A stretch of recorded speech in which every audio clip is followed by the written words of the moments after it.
Hi friends, welcome to మా ఇంటి రుచి. వాళ్ళ మన ఛానల్లో చికెన్ దమ్ బిర్యానీ ఎలా చేయాలో ఈ వీడియోలో మీకు షేర్ చేయబోతున్నాను.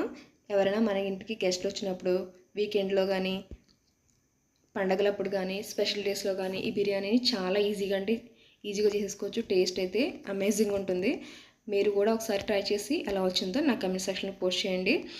ఈ చికెన్ దమ్ బిర్యానీ ఇంట్లో ఈజీగా ప్రిపేర్ చేసుకోవడానికి ముందుగా 2 గ్లాస్ బాస్మతి తీసుకుని 2-3 సార్లు వాష్ చేసి నీళ్ళు పోసుకుని పక్కన పెట్టుకోవాలి. ఇప్పుడు బిర్యానీ మసాలా కోసం ఒక గిన్నె తీసుకుని 1 స్పూన్ ధనియాల పొడి, 1 స్పూన్ జీరా powder, 1 spoon biryani masala powder, 1 spoon garam masala powder, 1.5 spoon అల్లం వెల్లుల్లి paste, 1.5 spoon salt, 2 spoons oil, 1 cup పెరుగు, కొంచెం కొత్తిమీర, పుదీనా, 2 స్పూన్స్ కారం వేసుకుని వీటన్నిటిని ఒకసారి స్పూన్తో బాగా కలిపేసుకోవాలి. పిల్లలు ఎప్పుడు కూడా బిర్యానీ చేయమంటారు కదా, నేను చేసినట్టు ఒకసారి చేసి చూడండి. మీరు ప్రతి వారం కూడా చేస్తారు. చికెన్ ఇలా 1 కేజీ వరకు తీసుకున్నాను. లెగ్ పీసులు ఉంటే ఇలా చాకుతో నాట్లు పెట్టుకోండి. మనం వాష్ చేసుకున్న చికెన్ని మసాలాలో వేసేసి ఒక 5 మినిట్స్ చేతితో బాగా కలిపేసుకోవాలి.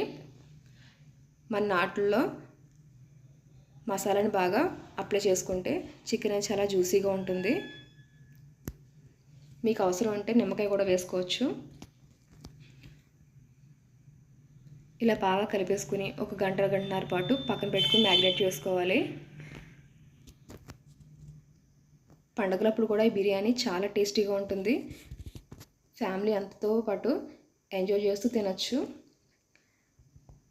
ఇదంతా కలిపేసి మూత పెట్టేసి పక్కన పెట్టేద్దాం. ఇప్పుడు బిర్యానీ రైస్ కోసం వాటర్ పెట్టుకొని మిరియాలు, బిర్యానీ ఆకు, దాల్చిన చెక్క, లవంగాలు, యాలకులు, మరాఠీ మొగ్గ, అనాస పువ్వు, స్టార్ పువ్వు, 1 స్పూన్ సాల్ట్, 1/2 స్పూన్ అల్లం వెల్లుల్లి పేస్ట్, కొంచెం పుదీనా, కొత్తిమీర, 1/2 స్పూన్ షాజీరా వేసుకుని నీటిని మరిగించుకోవాలి. ఈ నీళ్ళు మరిగేలోపు మనం ఏ ప్యాన్లో అయితే బిర్యానీ చేయాలనుకుంటున్నావో ఆ ప్యాన్లో మనం చికెన్ని వేసుకుని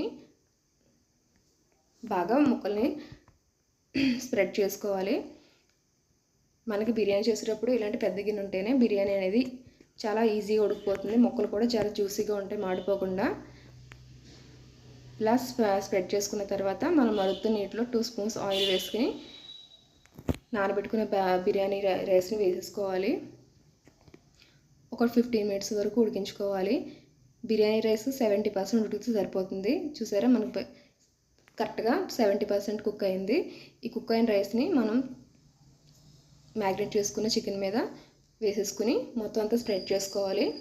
ఇలా బాగా స్పూన్తో స్ప్రెడ్ చేసుకున్నాక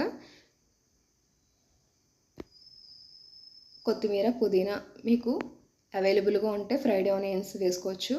అలాగే 1 స్పూను నెయ్యి కూడా వేసుకుంటే టేస్ట్ చాలా బాగుంటుంది. నేను 1 స్పూను బిర్యానీ ఎసెన్స్ కూడా వేసుకున్నాను. కుంకుమ పువ్వు నానబెట్టిన వాటర్ కూడా ఇందులో వేసుకుంటే కలర్ఫుల్గా ఉంటుంది. టేస్ట్ కూడా చాలా బాగుంటుంది. ఒక 20 మినిట్స్ వరకు మనం లో ఫ్లేమ్లో కుక్ చేసుకుంటే రైస్ అనేది ఇంత పర్ఫెక్ట్గా కుక్ అవుతుంది. మొక్కలు కూడా ఎక్కడ మాడిపోకుండా చాలా బాగా కుక్ అవుతాయి. మనకి రైసు, చికెన్ పీసులు బాగా కుక్ అయ్యాయి కదా, ఇప్పుడు మనం దించేసుకుని సర్వ్ చేసుకుందాం. ఈ వీడియో కనుక మీకు నచ్చితే లైక్ చేయండి, కామెంట్ చేయండి, షేర్ చేయండి, తప్పకుండా సబ్స్క్రైబ్ చేయండి. మా ఛానల్ని ఇంత బాగా ఫాలో చేసి సపోర్ట్ చేస్తున్నందుకు థ్యాంక్ యూ సో మచ్. మీకు ఇంకా బాగా నచ్చితే మీ ఫ్రెండ్స్ అండ్ ఫ్యామిలీకి తప్పకుండా షేర్ చేయండి. టేస్ట్ అయితే సూపర్ ఉంటుంది. ఒకసారి తప్పకుండా ట్రై చేయండి. మన ఛానల్ని తప్పకుండా ఫాలో చేసి లైక్ చేయండి. Thank you so much.